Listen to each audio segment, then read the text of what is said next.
तो चलिए बात करते हैं जम्मू कश्मीर की सियासत की, क्योंकि जैसे जैसे जम्मू कश्मीर में इन दिनों मौसम के हिसाब से पारा घट रहा है, वहीं पर जम्मू कश्मीर में सियासी पारा चढ़ना शुरू हो चुका है। नमस्कार, आप लोग देख रहे हैं द अर्थ न्यूज़ की ये स्पेशल रिपोर्ट और मैं हूं साक्षी सानी। शुरू करते हैं जम्मू कश्मीर की सियासत के बारे में बातचीत करना, क्योंकि जम्मू कश्मीर में जैसे जैसे सियासत गर्म हो रही है वैसे वैसे ही राज्यसभा की सीटों को लेकर खींचातानी भी शुरू हो चुकी है। इसी बीच में आपको बता दें कि राज्यसभा की चारों सीटों के ऊपर भारतीय जनता पार्टी अपने उम्मीदवार उतारने की तैयारी कर रही है। जी हाँ, बड़ी खबर इस वक्त की यही है कि भारतीय जनता पार्टी इन चारों सीटों के ऊपर अब अपने उम्मीदवार उतारने की पूरी प्लानिंग कर रही है। आपको बता दें कि उम्मीदवारों के चयन के लिए 7 सदस्यीय पैनल की एक रिपोर्ट भेजी जा रही है और इस रिपोर्ट को जैसे जैसे भेजा जाएगा वैसे वैसे ही ये प्लान पूरा होगा। क्योंकि देखिए, भारतीय जनता पार्टी अपनी तरफ से पूरे प्लान कर रही है और एक के बाद एक मीटिंग्स हो रही हैं।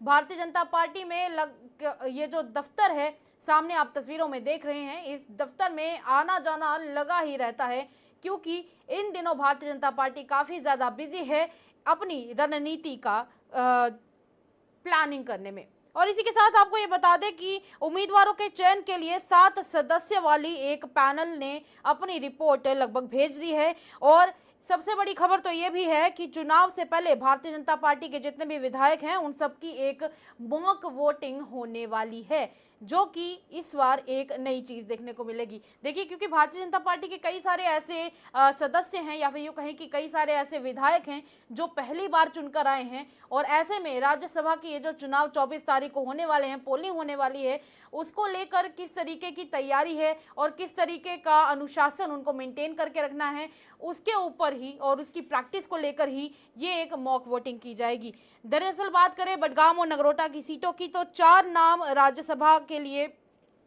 सीटों के लिए बहुत ज़्यादा ज़रूरी है। बडगाम और नगरोटा के इलेक्शंस तो बाद में रहेंगे, पर अभी की अगर बात करें तो फिलहाल बडगाम और नगरोटा के इलेक्शंस बाद में आएंगे। पहले राज्यसभा के इलेक्शंस होने वाले हैं 24 तारीख को, जैसा कि इलेक्शन कमीशन ऑफ इंडिया के द्वारा कहा गया था। इसी के साथ आपको बता दें कि जब इसके ऊपर अंतिम मंजूरी हो जाएगी, तब उस अंतिम मंजूरी के बाद ही ऑफिशियल अनाउंसमेंट के तौर पर सारा कुछ बताया जाएगा कि किस किस को यहाँ पर आगे रखा जाएगा, किस किस का नाम सिलेक्ट किया गया है। और ये भी अंदाज़ा लगाया जा रहा है कि कल के दिन इन नामों की ऑफिशियली अनाउंसमेंट कर दी जाएगी। कल की अगर बात करें तो बीते कल ये देखने को मिला कि नेशनल कॉन्फ्रेंस की तरफ से नामों की घोषणा कर दी गई, और नेशनल कॉन्फ्रेंस ने कहीं ना कहीं कांग्रेस को एक झटका भी दिया, जिसके बारे में सभी बात कर रहे हैं और ये कह रहे हैं कि कांग्रेस और एनसी की ये जो पहले अलायंस पिछले साल हुई थी, उस अलायंस का आखिर क्या हुआ। पर चलिए, कांग्रेस और एनसी के ऊपर बाद में आएंगे।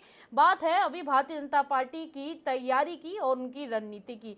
भारतीय जनता पार्टी के प्रेसिडेंट सत शर्मा का ऑलरेडी कहना है कि इस बार नगरोटा और बडगाम की सीटों पर वो अपनी जीत हासिल करने के लिए पूरी तैयारी कर रहे हैं और भारतीय जनता पार्टी पूरी तैयार भी है।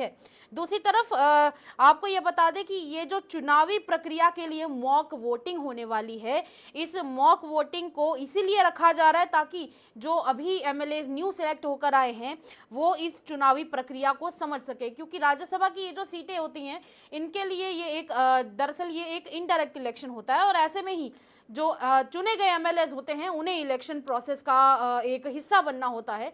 और आपको बताएं कि अनुशासन किस तरीके से कायम रखना है, किस तरीके से इसका प्रोसेस चलेगा, वो सब कुछ समझाने के लिए ही ये एक मॉक वोटिंग की जाने वाली है अगले आने वाले कुछ दिनों में भारतीय जनता पार्टी के द्वारा। और इसी के साथ इस मतदान प्रक्रिया को समझाने के लिए और जो भी नए चुने हुए एमएलए हैं उनको इससे अवगत करवाने के लिए ये प्रोसेस शुरू किया जाएगा, और कहा जा रहा है कि एक ही दिन का ये प्रोसेस रहने वाला है। और आपको बता दें कि भारतीय जनता पार्टी जम्मू कश्मीर के प्रेसिडेंट सत शर्मा की अगुवाई में ही ये मॉक वोटिंग होने वाली है, ऐसा सूत्रों के हवाले से फिलहाल पता चला है।